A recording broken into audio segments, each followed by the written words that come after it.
It was the summer of Pokemon Go all over the world. The insanely popular faux augmented reality game was everywhere. It sort of felt like we were going to see people catching Snorlaxes in the streets for years to come. And yet, these days, I see very few people out there playing.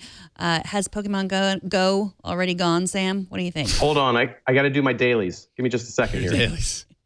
So, no, I mean, honestly, it's a game that people are still playing. You know, actually, we just had a piece over at Ars Technica about their promotion with Starbucks for their Gen 2 Pokemon set, which are going to be out this month. They may be out by the time this episode is out. And people said, gosh, Pokemon Go, that was so 2016 or so like 5 months ago, just as if it had passed. But it's still in the top 10 of the grossing charts on both iOS and Android, which says to me that maybe it's not getting a bunch of new people, but it's sticking people. People are continuing to play it. The initial rush, I think, of everyone trying it for free died down as much as I expected, where people aren't necessarily going to have this be part of their daily life as much as, oh, this is new, I'd like to try it out, I'm familiar with the Pokemon characters. But they keep on adding content and adding little bites here and there to keep people who have started playing invested. They're leveling up. There are more Pokemon to catch. That's the beauty of this platform from Google, Niantic, and Nintendo's perspective, that there's just going to be Pokemon for years that they can keep adding. And you have to keep on going to certain parts of your real world to find them. Certain Pokemon are not or only going to exist near water in your real world, or only in parks, or only in dense downtown chunks of the city, and so on and so forth. So I don't see Pokemon Go fading at all. I see just the people who are playing are still playing, and they're still spending real money. And that's what matters, because if a game like this can drive people to spend money without like a giant hubbub loaded moment, then that says a lot for when these extra Pokemon just appear out of nowhere. What about the kind of, looking forward looking back at what Pokemon did for the terminology of augmented reality? Some people would contest whether this is truly AR or not. But what does this say about kind of like the development of games going forward and the openness for people to kind of participate in games in this type of way, kind of mixing real reality with digital reality? I thought somebody else would have started copying Pokemon Go by now, and we haven't seen that. And that is almost certainly going to come. I think by the middle of next year, at least some other major property holder, I would assume the Disney/Marvel/Star Wars worlds, would somehow do something of the same sort, since they have the same number of crazy characters that all get along. But who's to say if people are really going to join in? You know, I think that the partnership with Google that Niantic had for some of their previous stuff really helped them and helped them build this platform that's going to be hard for other people to replicate. But I do believe by the middle of next year, you're going to see people with a lot of money coming out and saying, we've got stuff where you can be out in the real world and use your camera and play with friends. It's just, I don't think any of them are going to have quite the fever that Pokemon did, because Pokemon has aged out in such a way that young people then are smartphone-loving, game-willing players now. And these are people who might have played Pokemon when they were 10 and aren't quote-unquote gamers, but still are familiar with it and remember that fun of sharing that with friends and joining in. I don't know that there would be anything else that really captures the I've got a smartphone and I'm using it all the time and I need something to do between my Snapchat sessions kind of game. What about the cultural phenomenon of Pokemon Go? It was a little Google Glass in that it brought out a lot of anger in people. Like, there was a lot of mocking of Pokemon Go players. And it was a lot of just the simple fact that people were out in the world playing this game, the thing that they usually do behind closed doors. What are your thoughts on that? I think my favorite Pokemon Go moment was when I was walking through a neighborhood that I'm not familiar with in Seattle. And there was just a dude hanging out looking. I think if 20 years ago, I would have felt like maybe this was a dangerous situation just because I was by myself. It was pretty dark out. And I realized, no, the dude was just trying to catch Pokemon. And it became what would have for like a little tiny young Sam would have been maybe a scary nighttime dark alleyway moment, turned instead into geeking out over which team we were on, which Pokemon were in the area. I think that was really a cool sort of moment that I repeated multiple times throughout the year, not just during the first wave of fever, but as it sort of died down from the headlines. But I do, in the initial rush, I mean, gosh, you saw the story of there were muggings that were happening where people would set Pokemon lures and then sorry, I love this van. That was my worst photoshopping I ever done. It's amazing. It's stellar. But yeah, there were these crimes that happened that people would just set a lure, hang out, and then just grab somebody. And they actually changed the lead-in image on Pokemon Go now, so that when you load the game, it shows a person just kind of looking dumb and walking toward a dark cave with a giant Pokemon looking to like eat you, which I think would be an interesting sequel of the game of Pokemon Go to your death or something like that. But go in my belly. But that was this funny thing where anytime you have a new technology that collides with a ton of people, you get these just sort of ludicrous social situations that pop up. And those have died down as everyone has figured out what the game is and is not. And now people are, they just seem to be enjoying it if they're still playing it. I think it's a bit of a crack style addiction where you're not getting a lot out of the game play necessarily. But if you have a social aspect, I mean, there are people who still do Pokemon walks around Seattle. They'll meet up and do just, it's better, I think, than Fitbit driving your steps. If if Pikachu's driving your steps instead of a Fitbit, I'll take it. Fair enough. All right, so Shigeru Miyamoto, the Walt Disney of video games, basically, who's responsible for Mario and Zelda, just to name a few, took to the Apple stage during the iPhone 7 announcement to shake hands with Apple CEO Tim Cook and unveiled Mario's premier mobile game, that's Super Mario Run. Now, at the time of this recorded show, the game is still yet to be released. I think it comes out next week, to be honest. But by the time you hear this, it'll already be out, and you'll probably already be playing it, and it'll be setting the the mobile gaming world on fire. Sam, people have been wanting Nintendo to take mobile seriously for many years. Now it seems like they have it without having played the game, or maybe you have. I don't know. Does it seem like this is going to satisfy? Yes, having seen just a little bit of it, everyone's going to get this game. This game is going to instantly hit #1 on the charts the day it comes out. I believe that's December 12th. By the time we're talking about this, people will have already beaten it and replayed it and replayed it. This is actually a pretty short game. It's going to be, I want to say, 24 levels in all. Now, Super Mario Brothers 3, to compare, was about 80 levels. And this was a game that came out, I want to say, in 1991, give or take.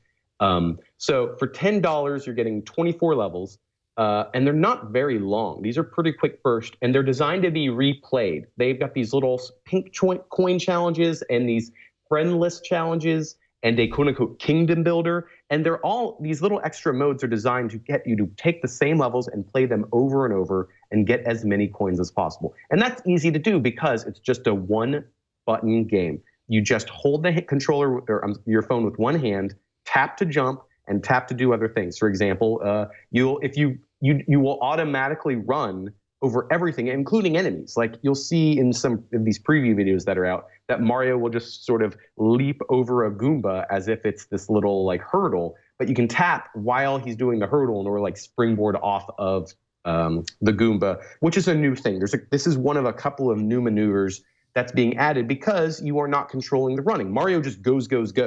Little platforms will make him go to the left instead of the right and these sort of things. All that being said, this has the Nintendo touch, which is to say, as soon as you have it in your hands, you will know what to do. You will know exactly how to tap, and it feels different because this isn't a quote-unquote endless runner. It is a curated, guided, level-built Mario game, as in that sort of classic thing. If you've ever played the very first Super Mario, I don't know if you guys have heard of that game, but the very beginning of the game is designed to teach you every single thing, how to jump, how to get a mushroom, all that sort of thing. Super Mario Run, from the little bit I've seen, does the exact same thing. Within the earliest moments you have it in your hand, you go, okay, I need to do this, I need to do that. Okay, now I know how to play. Nintendo is genius at having its games teach that way, and people are going to be hooked on it. I think they're just, when this is playing, I think the biggest complaint isn't going to be how good the game is, but when's the next expansion pack? People want more of this, but it's a good sign. It's $10 for, I'd say, about $10 worth of gaming, at least in Nintendo's eyes, and everyone's going to get it. Nice. And how good for Nintendo's bottom line? Because obviously Nintendo's had weird little issues along the way, especially in this last year. Obviously, they have the new console, the Switch, coming up in 2017. But I mean, moving into mobile like this, you have to imagine that this is going to at least move the needle a little bit for Nintendo. This is the company has been transforming because they've changed their leadership to a board structure in Japan. They've invited more Americans onto the leadership board. And I think this game is the first major sign of that exact sort of change, where you have them saying, listen, we need to be in smartphones. We need people to see us wherever they're using a screen device, even if we don't control that ecosystem. Nintendo still wants to be the total controller.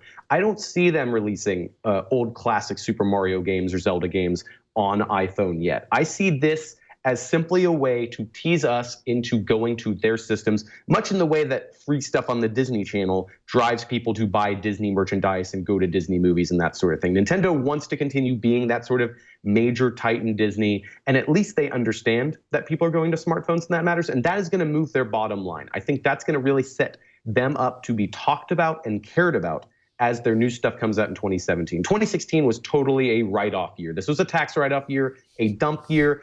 And we're saying that when they had Pokemon Go and a new Pokemon game on 3DS, which are both doing gangbusters. But I mean, that's how bad everything else is going for Nintendo.